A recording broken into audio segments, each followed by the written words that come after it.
जय माता की भक्तों, कैसे हो आप। आशा करता हूँ कि आप सब स्वस्थ होंगे और मैं आपके मंगल स्वास्थ्य की कामना करता हूँ। भक्तों, आज की वीडियो में मैं आपको बताऊंगा भैरव इच्छा पूर्ण साधना कैसे की जाती है और कैसे भैरव जी से इच्छा पूर्ति कराई जाती है। यह एक शाबर मंत्र है जो मैं आज आपको बताने वाला हूँ। शाबर मंत्र के लिए कहा जाता है कि साल में एक बार अवश्य इन मंत्रों को जगा देना चाहिए, यानी इन मंत्रों को जीवित करना पड़ता है।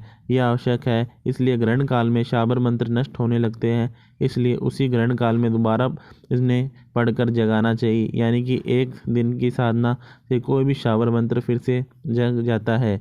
तो जो भी आप कभी ग्रहण काल बढ़ता है तब आप कोई भी शाबर मंत्र की साधना आपने जो की रखी है 1 साल से, तो उसे ग्रहण काल में दोबारा पढ़कर उसे आवश्यक विधि विधान से जगाना चाहिए। ग्रहण काल में अगर आप उसको जपते हो और हवन कर लेते हो तो वह यह बहुत ही अच्छी बात है। इससे आप मंत्रों की सिद्धि मिल जाती है। शाबर मंत्रों में कभी कभी ऐसा नहीं नज़र आता कि उसकी सिद्धि हो गई है, लेकिन आपने पूर्ण विधि विधान जितना दिया गया है उतना जाप कर लिया तो यह निश्चित रूप से सिद्ध हो जाते हैं।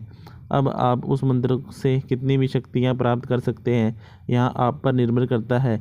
निश्चित रूप से यह सत्य है कि आपने किसी मंत्र की सिद्धि के लिए उसमें कोई रुकावट नहीं आई तो वह मंत्र अवश्य और निश्चित रूप से सिद्ध हो जाता है। खास तौर पर यह बात शाबर मंत्र के लिए विशेष तौर पर कही जाती है। यह मैं आपके लिए भैरव जी की संबंधित एक साधना लेकर आया हूँ। भैरव जी की साधना तो कोई तरीके की जाती है, पर आज मैं आपको इच्छा पूर्वक भैरव जी की साधना बताऊंगा। और अगर इस साधना आप करते हो तो आपके कोई भी काम जो नहीं बनने वह बनेंगे। उसके साथ अगर आपने इस मंत्र से भैरव जी की साधना 1 साल कर ली तो साक्षात आपको भैरव जी के दर्शन हो सकते हैं। यह एक शाबर मंत्र है और इसका अनुष्ठान भी अन्य भैरव पूजन के समान किए जाते हैं। सबसे पहले आप को क्या करना है वो ध्यान दीजिए। भैरव शाबर मंत्र किस प्रकार है ये आपको ध्यान से सुनना है। भक्तों, ओम नमो भैरवनाथ काली का पुत्र, हाजिर होके तुम मेरा कारज करो। तुरंत कमर विराज, मस्तंगा लंगोट घुंघरू माल हाथ विराज, डमरू खपर त्रिशूल मस्तक विराज, तिलक सिंदूर शीश विराज, जटा जूट गल विराज, नोद जनेऊ। ओम नमो भैरवनाथ काली पुत्र, हाजिर होके तुम मेरा कारज करो। तुरंत नित्य उठ उठ करो आदेश आदेश। एक बार फिर से सुन लीजिए भक्तों। ओम नमो भैरवनाथ काली का पुत्र, हाजिर होके तुम मेरा कारज करो। तुरंत कमर विराज, मस्तंगा लंगोट घुंघरू माल हाथ विराज, डमरू खपर त्रिशूल मस्तक विराज, तिलक सिंदूर शीश विराज, जटा जूट गल विराज, नोद जनेऊ। ओम नमो भैरवनाथ काली पुत्र, हाजिर होके तुम मेरा कारज करो। तुरंत नित उठ उठ करो आदेश आदेश। यह मंत्र है। इस मंत्र का अनुष्ठान भी जिस प्रकार भैरव जी के आने मंत्रों का उपासना की जाती है उस तरह आपको इनकी साधना के लिए आपको एक काले कुत्ते का चयन करेंगे। काले कुत्ते का मतलब उसके शरीर पर एक भी सफ़ेद बाल ना हो, वह बच्चा भी क्यों ना हो। छोटे काले कुत्ते का पिल्ला भी आप लेके आ सकते हैं, लेकिन उसके शरीर पे कोई भी सफ़ेद रंग का बाल ना होना चाहिए। आपको इसके लिए एक कदम काला कुत्ता चाहिए। उस कुत्ते के लिए को लीजिए और उसका पालन पोषण कीजिए और उसको, क्योंकि काले कुत्ते को भैरव जी के विशेष कृपा प्राप्त होती है।